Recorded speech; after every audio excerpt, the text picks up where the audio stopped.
Le Conseil général de Mayotte, partenaire des sports, vous présente K-Sport.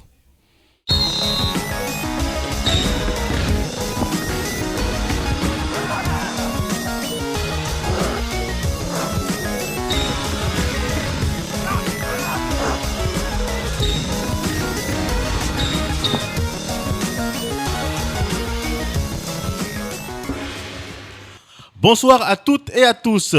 Bienvenue dans cette nouvelle édition de K-Sport. Nous allons aujourd'hui en première partie parler football avec un tournoi foot-école dans la circonscription du Sud et toujours du foot avec l'Euro 2016 et la France en tête de sa poule malgré le match nul concédé hier soir face à une équipe suisse assez solide. En deuxième partie, nous allons parler du rugby avec le comité départemental de rugby. Nous allons aborder le thème donc de la finale de la balle ovale qui s'est déroulée dans le cadre de l'UNSS au stade de l'Abattoir. Et enfin, retour sur les tournois Ramadan, direction Chiconi avec du volley et du basket. Vendredi dernier, 16 écoles primaires de la circonscription du Sud se sont donné rendez-vous au stade de Bouéni pour un tournoi foot-école. À l'effigie de l'Euro 2016, toutes les équipes inscrites portent le nom d'un pays européen. L'équipe qui représente la France s'est vue éliminée dans les phases de poule alors que la Suède et la Russie se sont hissées jusqu'en finale avec la victoire écrasante de l'équipe suédoise par le score de 4-1. On regarde les images de 2NZena Studio.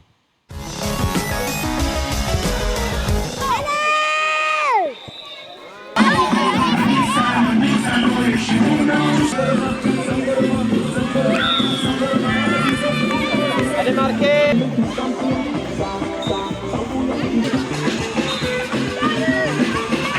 Poule B, poule C, les résultats. C'est un travail de toute une année scolaire. Donc aujourd'hui, on avait prévu un tournoi foot-école du Sud, vu qu'on a déjà fait avec Dalan la Ligue de foot il y a un mois à Chiconi. Donc tout a été bien passé. Aujourd'hui, moi personnellement, j'ai pris l'initiative d'organiser côté Sud. Et alhamdoulilah, tout était bien, alhamdoulilah. Et je tiens aussi à remercier, parce que si on est là aujourd'hui, c'est grâce à la Ligue de foot, représentée par Guillaume Boost, le CTR, et Dalan, le responsable de foot animation. C'est grâce à eux parce que c'est une politique menée par la Ligue de foot pour donner goût, pour donner sens aussi au football aux enfants dès jeune âge. Donc les enfants, ils apprennent à jouer au football dès l'école primaire. Et pour l'instant, ça donne une bonne image, très bonne image. Au début, c'est difficile pour les filles, mais au fur et à mesure, elles adhèrent parfaitement et tout va bien.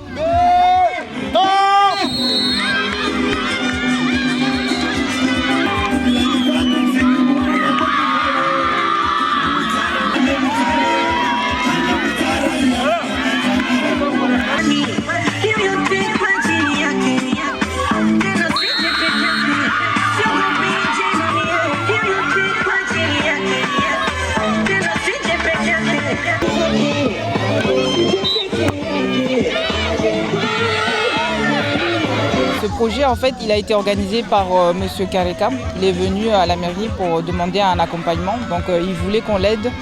Ce qui fait que nous, on l'a sponsorisé parce qu'on considérait que c'était un très bon projet. On voulait en fait avoir un rassemblement des jeunes autour du sport, même si c'est pendant le mois de Ramadan. Mais un tournoi sportif foot-école avec les écoles de la commune, ça nous a paru être un très bon projet. Donc, nous, on l'a soutenu au niveau financier puisqu'on a financé la navette pour le transport des enfants. On a également financé les t-shirts. Et donc voilà, c'est une action qu'on souhaite renouveler, surtout dans le cadre de l'action, du projet cohésion sociale par le sport.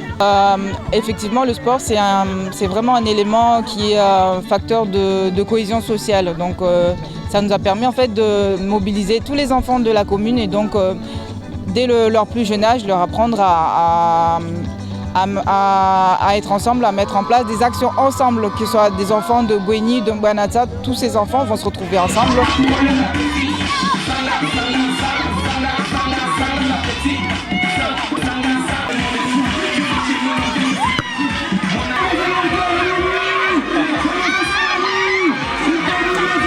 Ça s'est bien passé, même si on a pensant que c'est le but au final, mais on ne croyait pas, mais toujours on a égalisé, on a marqué 3 buts et on est content. Je regardais toutes les autres équipes et je me suis déjà dit que là, c'est la finale qu'on va viser. Alors, ce n'est pas les enseignants qui choisissent les noms des équipes, c'est la deuxième fois qu'on gagne la coupe, c'est bien. Et je remercie aussi toutes les autres équipes, ils ont bien gagné, mais la chance était pour nous, donc c'est bien.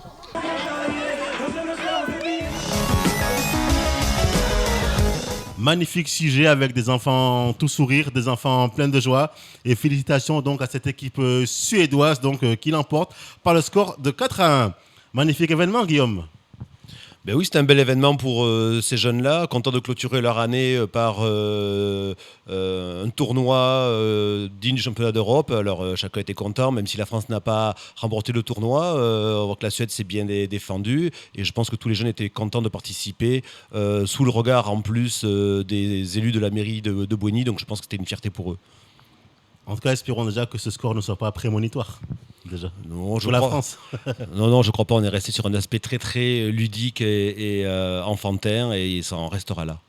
Et on a vu donc des enfants très impliqués, très intéressés. On avait vraiment l'impression de voir des jeunes épanouis sur le terrain. Les jeunes, il n'y a pas de souci, ils sont épanouis, ils sont impliqués. Ce qui est intéressant, c'est de constater que les instituteurs où les professeurs d'école, eux, sont impliqués dans le projet, que surtout l'agent du conseil général, Alidi Cheikh-Henrif, qu'on connaît mieux sous le nom de Kareka, ou Petit Kareka, parce qu'il y a 2 Kareka à Mayotte, est très impliqué dans sa circonscription, il fait beaucoup de travail avec ces jeunes-là, donc je l'en remercie, je le félicite, et j'espère que ses supérieurs au conseil départemental se rendent compte du travail qu'il fait, parce que c'est très important. Je crois que l'implication de cette personne et des instituteurs, profs des écoles, pour la faire plus contemporaine, est surtout intéressante. Et donc c'est un travail que vous faites sur le long de l'année, c'est bien ça ? Tout au long de l'année, comme dans d'autres sports, en rugby, en handball, il y a des opérations sportives comme ça au niveau des primaires. Donc dans toutes les circonscriptions, il y a eu ces actions-là. Certaines ont souhaité clôturer par une action générale, d'autres non. On a fait une action aussi à Chiconi il y a quelques semaines, vous vous en rappelez. Donc c'était bien de clôturer dans son secteur et d'avoir le concours de la mairie sur cette action qui nous amènera, je pense, à créer un partenariat avec cette commune pour les années à venir. Ben, merci Guillaume. Et avec grand plaisir. On se revoit tout de suite après ce reportage qu'on va voir. Alors, il y a eu 2 matchs cette semaine. 2 matchs pour l'équipe de France contre l'Albanie et la Suisse. Mayotte vit aussi au rythme de l'Euro. Avant d'analyser plus dans le détail ces matchs avec Hakim Saindou et vous, Guillaume, je vous propose de revivre l'ambiance à Porwani à l'occasion du match France-Albanie. Des images signées de Nzena Studio. Coordinatrice du Conseil citoyen de Porwani. J'invite tout le monde à venir voir la présentation du Conseil citoyen sur l'écran. Donc on vous attend, venez. On est là. On est là. Conseil citoyen, donc Porwani. Donc on a profité de la projection match. Varansan Galbani, Aviambaranare, Koloksimai, Aulusulmareni, donc Tikabarki Porwani, Tsanchama, Tsukayoti, Urube, Tsaki, Amsatu, Lailai, Gagba, Koko, Handicapé, Ultimaïta, Nanujak, donc Usulungula, c'était structuré Fulani, Business Kajak, donc vous avez mandat comme Koulom Lavamabri, Avi, Atsavi, Azul, Maïlé de 5 minutes, Smam, Bogaï, écran, d'ici projection quand même. Les idées générales, ni objectifs, ni conseil citoyen. Après, le standard interne sera tenu mois après Guénéria pour le chef gouvernement s'enseigner. Donc, il serait permanent à Tonaï tous les dimanches ou samedis. Donc, il s'est extraordinaire, il s'est décharge. On a créé une instance ici à Porwani parce que la mise en place de la politique de la ville dans la commune de Chorani, Porwani a été classé parmi les villages prioritaires. Donc, on a mis en place ça pour pouvoir travailler en collaboration avec l'équipe municipale pour des thèmes ou des sujets concernant le village. Faire évoluer le village en termes de culture, le social, l'éducation, le sportif, à tous les niveaux. Donc, voilà, c'est pour cela. Donc aujourd'hui, on a tenu à être présent parce que pas mal de gens aussi méconnaissent un peu cette instance. Donc on voudrait informer même la population du Porwani même mais ceux qui viennent de la commune ou de l'extérieur qui sont là aujourd'hui, à profiter du tournoi, en fait, du projection du match France contre. C'est 3 fois plus que l'équipe de France. Et un dernier corner pour terminer cette première période. Au match contre Roumanie, ils étaient moyens quoi, moyens. Mais après il y avait Payet qui a su libérer. Mais moi aujourd'hui je vois bien la victoire facile pour la France. Pourquoi facile? Parce qu'ils sont chez eux, en plus avec le Vélodrome, c'est pas la même ambiance qu'au Stade de France. Sur le papier on va dire que c'est facile, mais sur le terrain ça sera pas facile. Parce que là, je vois comme ça sera une sorte de revanche quoi. Aussi, vous êtes Didier Deschamps, votre composition ce soir? Position pour ce soir, mais il y a un truc qui m'a pas trop plu. Parce que moi je pense à Gignac. Gignac, Vélodrome, c'est comme son jardin quoi. Moi si j'étais lui, je mettrais Gignac à jouer au moins la première mi-temps quoi. Voilà. À la place des Giroud. Voilà, mon prénom ce soir c'est. Je vais dire 3-0 pour la France. On est venu pour regarder le match de France et on soutient la France jusqu'au bout. Et moi je dis que la France va aller en finale et que c'est la France qui va remporter l'Euro 2016. Et moi ça je vous le garantis. Il est au feu en ce moment sous le maillot de l'équipe de France. C'est lui qui est au coup franc, Payet. Ça a été déposé sur la tête de Ligue de France et l'Albanie. Des sifflets qui accompagnent le retour des Bleus au vestiaire. Voilà, moi j'ai vu la première mi-temps. Je pense que par rapport à ce que j'attendais de l'équipe de France, je pense qu'ils n'ont pas été très au top parce qu'on n'a pas vu assez de jeu. On a plus l'impression que c'est l'équipe adverse, l'Albanie, qui a plus attaqué pendant les 25 dernières minutes. Donc il y a des joueurs comme Payet, Martial, voilà, on ne les a pas vus et comment. Donc il faudrait quand même que le coach puisse faire autre chose à la mi-temps pour nous donner un deuxième mi-temps encore plus intéressant parce que pour l'instant l'équipe de France était en dessous de ce que j'attendais. Les occasions ça manque et voilà, il faudra les créer. Ça commande. Il n'a pas pu se saisir du ballon.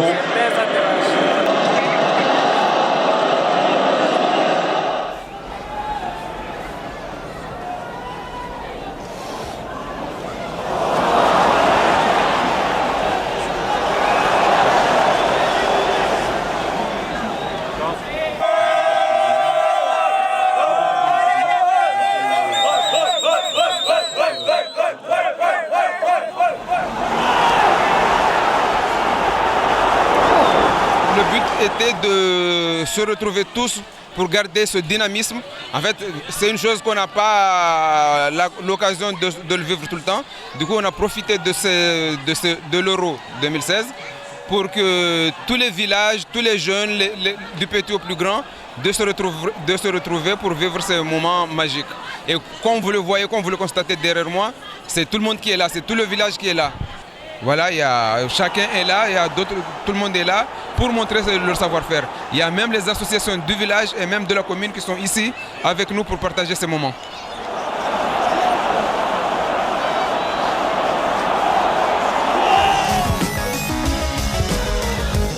Alors Guillaume, à Port-Wani, on a vu des écrans géants, un public, une foule immense. Il y a vraiment une bonne ambiance autour de ces matchs, même à Mayotte. Enfin, surtout à Mayotte. Oui, il y a beaucoup d'endroits où les municipalités ont décidé, où les clubs ont décidé de poser des grands écrans pour retransmettre les rencontres. Il est vrai que la mairie de Chirongui a fait un gros travail par rapport à ça. Il retransmet tous les matchs de l'équipe de France dans différents villages les uns après les autres et c'est intéressant de voir ce qui se passe au niveau du football mais aussi ce qu'ils font en parallèle puisqu'il y a plein d'animations mises en place sur la santé, sur la citoyenneté, sur le sport aussi, plus un partage du footard avant la rencontre, donc plein d'animations mises en place par la mairie de Chirongui qui sont très très intéressantes. Bonsoir Hakim Saïdou. Bonsoir Khaled. De ce côté-là, ça bouge aussi à Bandrabois, me semble-t-il. Oui, le match d'hier soir, oui, j'ai entendu vers le foyer, oui, je crois qu'il y avait un écran géant parce que j'entendais le commentaire qui résonnait de partout. Donc ouais, je pense que les communes s'investissent pour que les jeunes puissent suivre ces rencontres, oui, c'est ça. Et c'est une très bonne chose.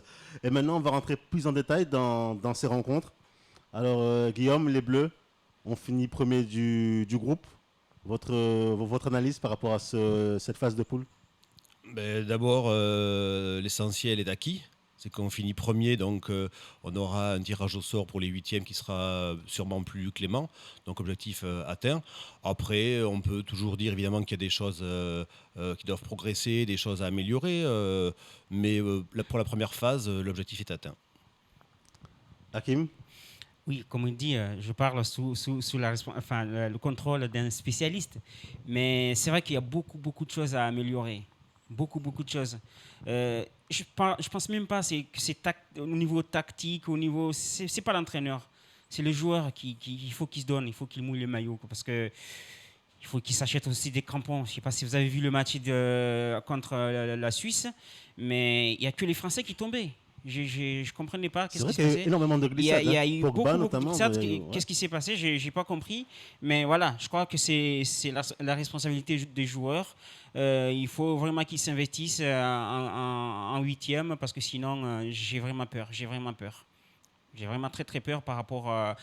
Après, si on essaie de faire la comparaison par rapport à la Coupe du Monde de 2006, on a très mal démarré. Notamment, on était dans le même pool avec la Suisse. On a fait match nul, je crois, contre la Suisse en 2006.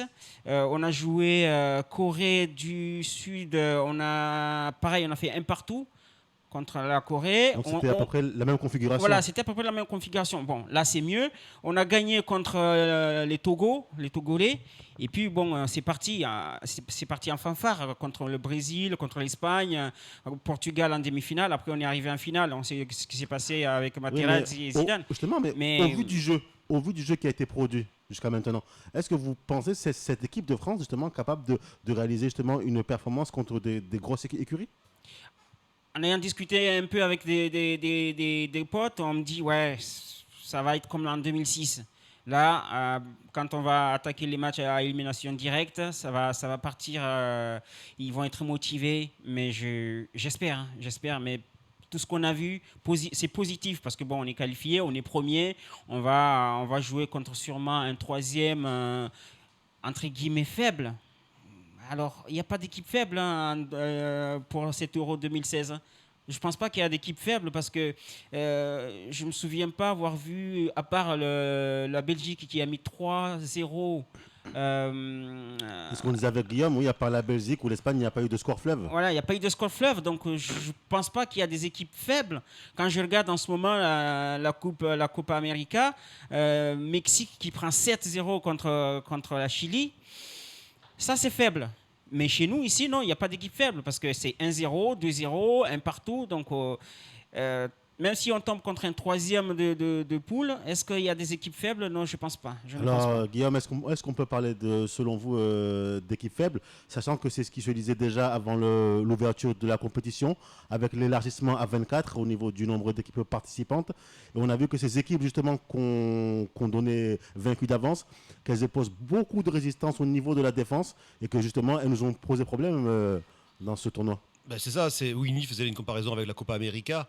Ce qui, à mon avis, n'est pas comparable, dans la mesure où le football européen est un football organisé, structuré, notamment défensivement, ce qui n'est pas le cas du football latin pratiqué en Amérique du Sud.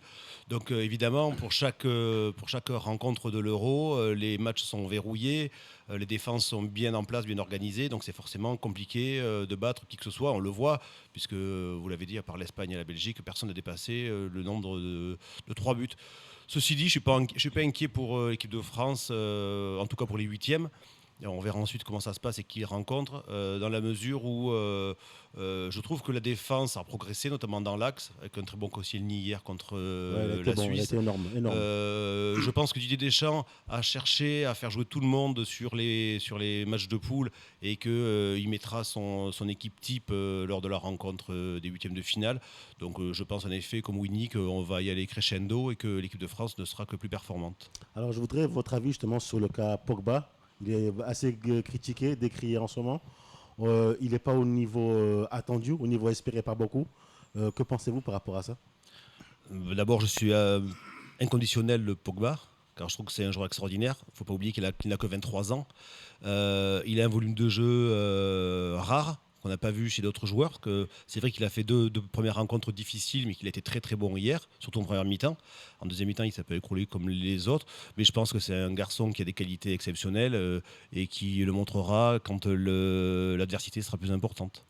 Winnie, vous pensez que des joueurs comme Pogba, Griezmann vont enfin émerger et faire monter cette équipe?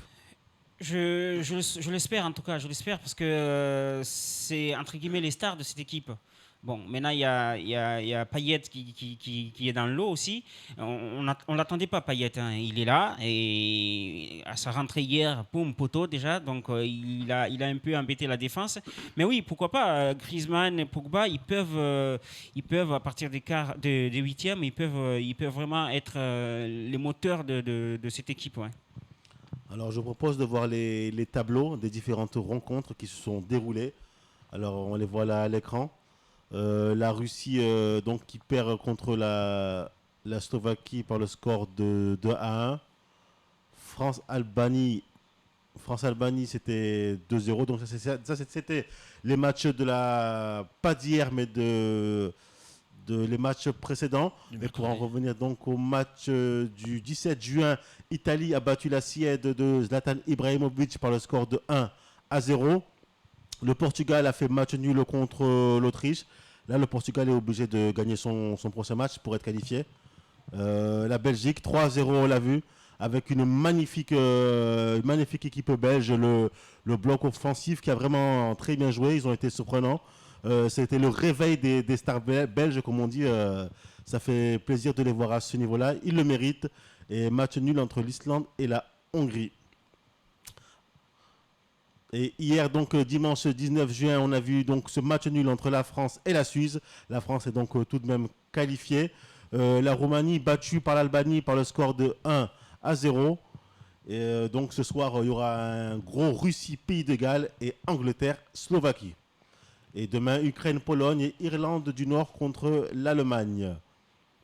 Alors Guillaume, l'équipe de Belgique, ils ont fait quand même un joli retour. Hein. Ils ont fait un gros match. Ils ont fait un bon retour. Mine de rien, ils peuvent encore être troisième. Ouais. Donc ils font partie des adversaires potentiels de la France, avec l'Allemagne aussi et la Croatie. Donc ça serait ça les troisièmes dangereux qu'on pourrait rencontrer. Alors on parle de tirage clément parce qu'on finit premier, mais c'est pas forcément des petites équipes non plus. Hein. Mais tout dépend. Enfin, on peut pas imaginer que ces grosses cylindrées-là perdent et se retrouvent troisième. Je pense pas. Ni l'Allemagne, ni la Croatie, ni la Belgique.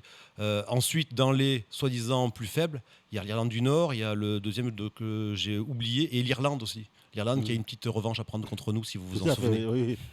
Ouais, et le Portugal de Cristiano Ronaldo qui n'y arrive pas. Eh oui. On peut penser au Portugal de Cristiano, on peut penser aussi à la Suède de Zlatan. Je ne suis pas fan de Zlatan. Quand il vient en France, il dit ouais, je suis venu en roi et je m'en vais en légende, je sais pas quoi. Il faut qu'il montre ce qu'il vaut en équipe nationale. Voilà, moi quand je vois Zlatan qui peine, et quand je vois Ronaldo qui peine en équipe nationale, mais des fois ça ne marche pas. Hein, pour le cas du Portugal, c'est assez surprenant parce qu'ils ont quand même une très bonne équipe. Ils jouent bien. Le Portugal est une équipe qui joue. Tout à fait. Ils proposent du bon football. Sachant que Ronaldo a perdu un penalty qui aurait pu être un but décisif. Donc voilà, je sais pas, c'est la pression. Ils n'arrivent pas à gérer la pression. En club, ils sont très bons, mais en équipe nationale, Ronaldo, il n'a jamais réussi. Il n'a jamais réussi en équipe nationale. Il n'a jamais rien gagné. Donc, c'est d'ailleurs le trophée, c'est ce qui lui manque, quoi, sa carrière. On pensait que ça allait être peut-être l'année, mais non, je vois mal le Portugal gagner quelque chose cette année. Alors Guillaume, Messi, Ronaldo, des joueurs qui peinent avec leur sélection. Oui, Ronaldo, il est dans une sélection quand même vieillissante.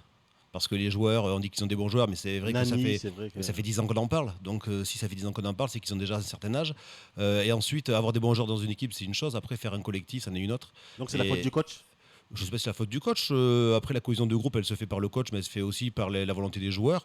Je ne suis pas dans le groupe pour savoir quel est leur problème. En tout cas, le problème d'efficacité, il est évident puisque Ronaldo a raté un pénalty encore une fois.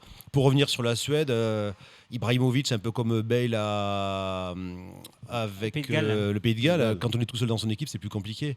Ça a beau être une légende parisienne, ça ne reste qu'un homme et tout seul contre 11 dans un sport co, il peut pas lutter. Donc je pense que c'est compliqué pour des joueurs comme ça qui sont des grands joueurs, mais qui sont malheureusement qui jouent dans des petites nations. En tout cas, le Portugal peut toujours se qualifier à condition d'une victoire qui est impérative. Et voilà, on va donc clôturer cette page football et on va passer maintenant à la publicité.